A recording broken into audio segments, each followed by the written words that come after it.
Jay. Aujourd'hui on se retrouve pour une nouvelle vidéo pour construire une console mini. Vous avez tous entendu parler de la NES Mini, de la Mega Drive Mini. Et bien aujourd'hui c'est ce qu'on va faire et on va la fabriquer grâce à cet objet là, le Raspberry Pi 3. Ce magnifique objet que vous voyez là, il s'agit d'un ordinateur. Un ordinateur qui est tout petit, vous voyez, il rentre dans ma main et j'ai pas des mains de géant. Alors vous allez me dire dans les commentaires, oui mais pourquoi tu fais ça? Parce que t'as déjà plein de consoles et tout. Et ben je vais vous le dire, parce que ça, c'est la taille d'une Mega Drive normale. Ça, c'est le Raspberry. Et voilà, à titre de comparaison, ça, c'est un jeu. Parce que ça représente une trentaine de jeux. Et que ça, voilà, ça représente tout le catalogue complet de la Mega Drive, et de la Master System, et de la 32X, et de la Sega CD. Aussi parce que tout ça c'est la place que prennent toutes les consoles, et que ça c'est la place que prend toutes les consoles. Je vous ai même pas parlé de la connectique. Ouais mais alors comment on fait pour la construire? Parce que je vois déjà ton commentaire.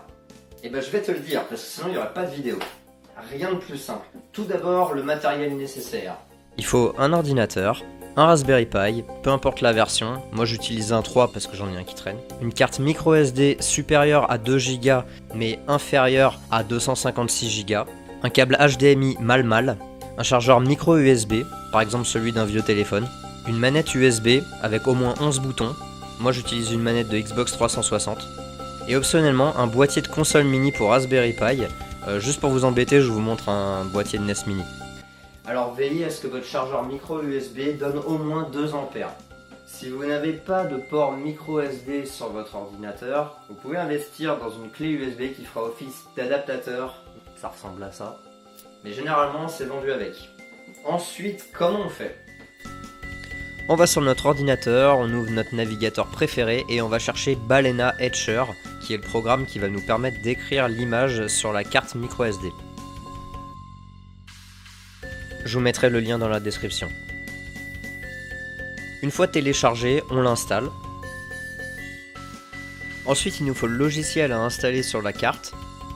Je pense à deux logiciels en particulier, notamment Blast 16 qui est celui que je vais utiliser, qui sert pour la Mega Drive Mini. Mais si vous voulez faire une Super NES Mini, il y a SNESes. Je vous mettrai les liens dans la description pour les deux. Sur les pages, vous avez les liens de téléchargement. Mais moi, je vais pas faire ça. Comme j'ai la flemme de récupérer tous mes jeux, je vais récupérer une image qui est déjà faite. Et pour ça, je vais aller sur Arcade Punks. Pareil, le lien sera dans la description.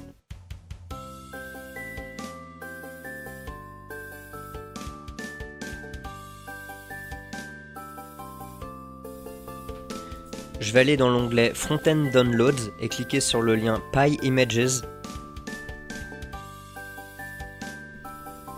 Vous voyez là il y a plusieurs distributions. Ça va dépendre de la taille de votre carte micro SD et de votre modèle de Raspberry Pi.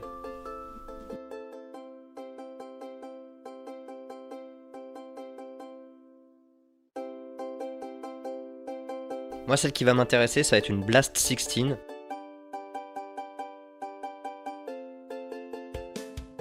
Sur une carte 32 Go. Et je vais la récupérer en torrent. Le torrent, je vous explique pas comment ça fonctionne, c'est pas le sujet de la vidéo. Une fois que j'ai tout récupéré, je vais lancer Balena Etcher sur mon ordinateur. D'abord, je vais choisir l'image que je veux installer. Ensuite, je vais choisir sur quelle carte je veux l'installer. Là, il n'y en a qu'une. Et enfin, je vais cliquer sur Flash. Alors là, il y a un écran que vous pouvez pas voir, mais c'est un écran de validation. Donc vous l'aurez sûrement.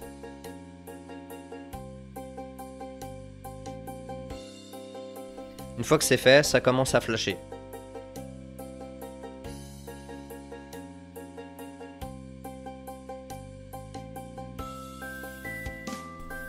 À la fin du flash, il y a une étape de vérification de la carte.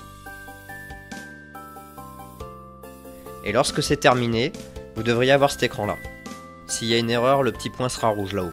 Une fois que c'est terminé, vous mettez votre carte micro SD à l'intérieur du Raspberry Pi. Ça se passe derrière, comme ceci. Voilà, vous ne pouvez pas vous planter, il y a un détrompeur. Si vous avez fait le choix d'utiliser un boîtier de console comme je vous l'ai montré, il ne faut pas mettre la carte SD à l'intérieur, il faut d'abord monter le Raspberry Pi à l'intérieur du boîtier et ensuite vous mettez la carte. Ensuite vous branchez le câble HDMI dans le port HDMI qui se trouve ici. L'autre bout vous le branchez dans la télé. Vous branchez votre manette USB à l'intérieur d'un des 4 ports USB qui se trouve ici. J'ai beaucoup trop de câbles dans les mains. Il n'y a qu'un seul sens et c'est très facile à chaque fois. Je vais vous donner un moyen mnémotechnique pour jamais vous planter avec les câbles USB. Voyez là, il y a des trous. Et ben, si vous pouvez regarder les trous au moment où vous branchez, c'est que c'est dans le bon sens. Regardez là, je vois les trous. J'ai ma carte qui est comme ça. Et ça rentre, c'est magique.